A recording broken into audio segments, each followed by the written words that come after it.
Thikũ ithatũ tu thutha wa rĩanĩrĩra rĩa Ruhonge rwa ukinyaniria guku bururi-ini CK kuruta mukana wa kuhoria raini cia thimu angĩkorwo mundu ndagakorwo andikithĩtie kandi yake ya thimu na kambuni cia kuheana motungata ma ukinyaniria tariki 15 kiumia gĩũkĩte. Mũrugamo ũyũ nĩ ũkĩrĩirwo na njĩra nene nĩ atongoria matiganĩte makiuga nĩ mũgarũ na gatiba. Early this year we followed up on the matter with the telecommunication operators, and we gave them a deadline of ensuring that by 15th of April their respective databases on subscribers were up to date. Raia ũmwe wa Kenya bururi-ini wa Ngeretha nĩ anĩrĩire gũthitanga Ruhonge rwa CK guku akĩenda igoti rĩanĩrĩre watho ũyũ nĩ mũgarũ na gatiba ya bururi. I want to say thank you very much. Kuhana ũguo mũmbunge wa tauni ya Garissa Eden Duale nĩ arutĩte mũkana wa gũthitanga kambuni ya ukinyaniria ya Safaricom angĩkorwo nĩ makahoria kandi yake ya thimu mũthĩ wa gatano kiumia gĩũkĩte. I'm saying something that Chiloba has corrected, because I tweeted last night and I told him, you dare disconnect, and I talked to Safaricom. I have an agreement with Safaricom, not CAK.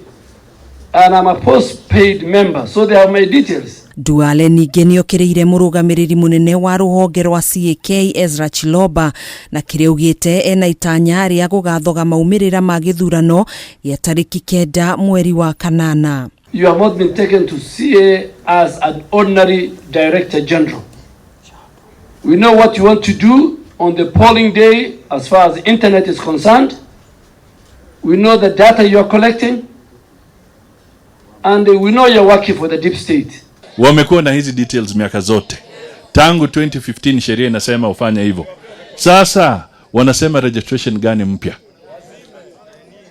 Hii ni mchezo, wanataka waanze kufanya test trial ya kucheza na kura za wananchi. Miario yake ikinyitwo mbaru nĩ mũtongoria wa kĩama kĩa Ford Kenya Moses Wetangula akiuga nĩ meharĩirie gũthiĩ igoti-ini kurugamia watho ũyũ ũrĩa ũkĩte na mĩkana ĩrĩa ĩgathĩkĩirwo mũingĩ wa bũrũri akiuga nĩ mũgarũ na watho. Tell Kenyans that there is an event going on that is again unlawful, unconstitutional, outrightly illegal, and Kenyans should ask questions. When you buy your SIM card from any service provider, you give your full details and you are registered and your data is entered in the provider's registry. Atongoria ya ningĩ nĩ morĩtie thirikari kwamba kũng'ethanĩra na mathĩna ma ũkĩa na wagi wa irio marĩa magũmĩire mũingĩ handũ-inĩ ha kũmoria makabange raini kũrĩ maũndũ matarĩ na ũritũ mũnene bũrũri-inĩ. Kenyans have too many problems. They're queuing for food. They're queuing for fuel. They're queuing to enter public transport. They're queuing for everything. They're queuing for jobs. Yes. Please, the deep state, save Kenyans this burden. Kuhana ũguo Chiloba rĩu nĩ augĩte mũndũ wothe no ahote kũrora kana kandi yake nĩ yandĩkithĩtio Kuhitukira kũhũra namba ya *106# hatarĩ bata wa gwĩkinyia kambuni-inĩ cia kuheana motungata ma thimũ nĩguo kwĩyandĩkithia. Kuhana ũguo Chiloba rĩu nĩ augĩte mũndũ wothe no ahote kũrora kana kandi yake nĩ yandĩkithĩtio hatarĩ bata wa gwĩkinyia kambuni-inĩ cia kuheana motungata ma thimũ nĩguo kwĩyandĩkithia.